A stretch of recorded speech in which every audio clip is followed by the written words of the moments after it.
कल एक साहब से मेरी बात हो रही थी, कह रहा था मोदी जी सर आप क्यों नहीं बोलते हैं मोदी जी तानाशाही कर रहे हैं। तानाशाही कर रहे हैं? मोदी जी तानाशाही कर रहे हैं? एक वीडियो आया था जिसमें उनको बताया गया कि मोदी जी तानाशाही कर रहे हैं।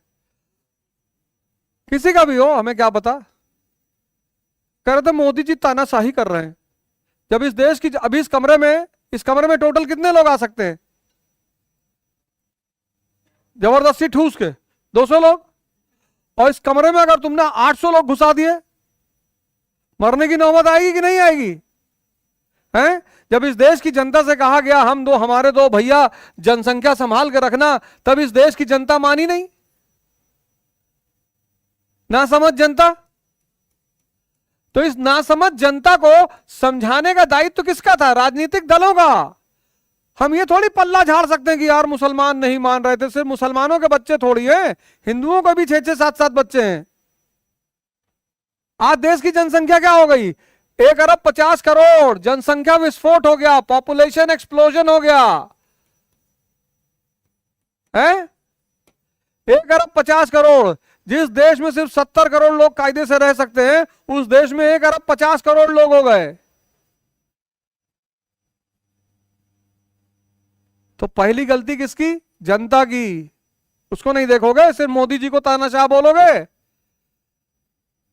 जनता की जिम्मेदारी नहीं थी, और चलो नासमझ थी जनता, इनोसेंट थी जनता, नहीं जान पाई, तो बाकी राजनीतिक दलों को जनता को समझाना चाहिए था कि नहीं समझाना चाहिए था कि भैया जनसंख्या बढ़ रही है, हम अस्पताल हॉस्पिटल नौकरी नहीं दे पाएंगे।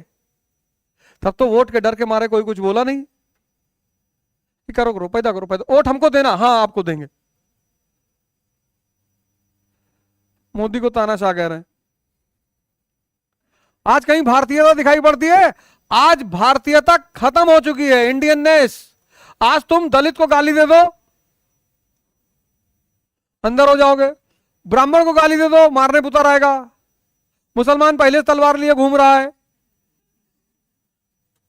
आज दलित खतरे में है, दलित खतरे में है, ब्राह्मण खतरे में है, क्षत्रिय खतरे में है, मुसलमान खतरे में है।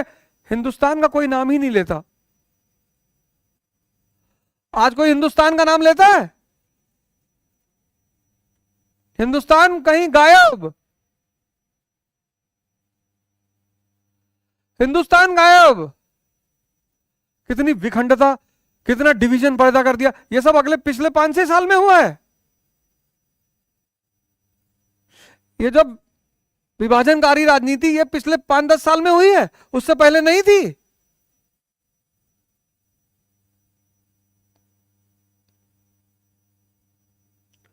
और मोदी तो 14 में आए सत्ता में। इकोनॉमी का बेसिक रिफॉर्म्स क्यों नहीं किया? Basic reforms in economy, industrialization क्यों नहीं किया? किसने रोक रखा था? 2014 से पहले किसी ने रोक रखा था? मनमोहन सिंह जी 10 साल प्रधानमंत्री थे, कितनी फैक्ट्री यूपी बिहार में लगवा दी। और उसी बीच दुनिया में इकोनॉमिक डिप्रेशन आ गया। पूरी दुनिया डिप्रेशन झेल रही थी, हम भी झेल रहे थे, और मोदी जी के सामने डिप्रेशन के साथ साथ कोरोना भी आ गया। नहीं आया? बताओ, नहीं आया? फिर ये इलीगल इमाइग्रेंट्स, ये बांग्लादेशी, नेपाल बॉर्डर से हथियार और नशा, पाकिस्तानी इन्फिल्ट्रेशन।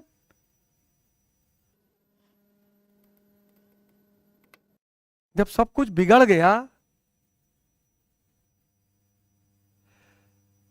तो वो ऑपरेशन नहीं करेगा, कीमो नहीं देगा। अब जब मोदी जी कोई कीमो दे रहे हैं, ऑपरेशन कर रहे हैं, तो कह रहे तानाशाही हो गया भैया। भैया चारों तरफ तानाशाही चल रहा है। कैसे बोलते थे लोग इस देश में? स्टेटमेंट सुनो 2014 से पहले लोगों का स्टेटमेंट। मैं भारत के संविधान को नहीं मानता। मौलाना बुखारी ने जामा मस्जिद में कहा था, हाँ मैं पाकिस्तान का एजेंट हूं, जिसको जो बिगाड़ना हो बिगाड़ ले। अब बोले कोई अब बोलो, कोई तानाशाही वाही नहीं है, चीजें हाथ से बाहर निकल चुकी थी, देखने का पर्सपेक्टिव है सब कुछ।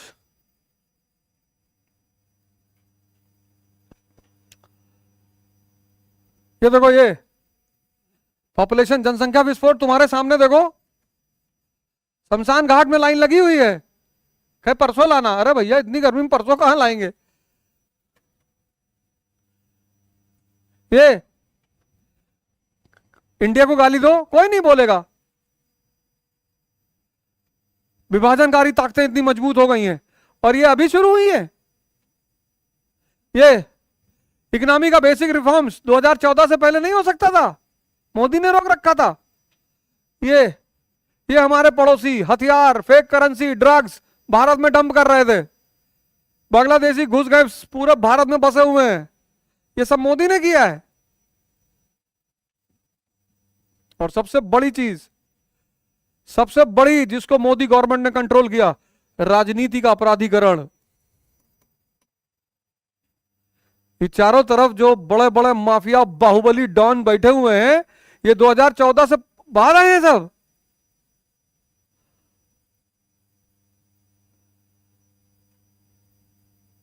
ये सब 2014 के बाद आए हैं कि सारे अपराधियों को मोदी जी लेकर आए हैं, सारे अपराधियों को एकदम लाइन में इसे खड़ा कर दिया है। अटेंशन, जी जी सरकार। किसी की हिम्मत नहीं पड़ रही है। बाहुबली थे हमारी तरफ, शांत बैठे हुए हैं, हिम्मत नहीं पड़ रही है कि कुछ बोल दे। नहीं तो ये सब बाहुबली मिलकर सरकार को ब्लैकमेल करते थे। अब जब इतना बीमारी भारत को हो गया, तो मोदी ने दिया कीमोथेरेपी, तो बाल तो झड़ेगा, कमजोरी आएगी, ऑपरेशन भी कर रहे हैं, तो लोग चिल्ला रहे, अरे भैया बहुत दर्द हो रहा है भैया। मोदी जी की उम्र 73 साल है, योगा होगा करके 93 तक खींच सकते हैं, तो 20 साल उनको अभी और रहना चाहिए, और योगा होगा करना चाहिए उनको। 100-200 बार सूर्य नमस्कार, 200 बार सूर्य नमस्कार में उनकी उम्र घट जाएगी कम से कम 20 साल। ये सब नहीं हो रहा है। तानाशाह कहना बहुत आसान है, किसी आदमी को गाली देना बहुत आसान है, और वो आदमी एंटर नहीं करता ना, ये सारी चीजें इतनी बढ़ चुकी होती, सब कुछ खत्म हो जाता। इलाज कर रहे हैं मिस्टर मोदी।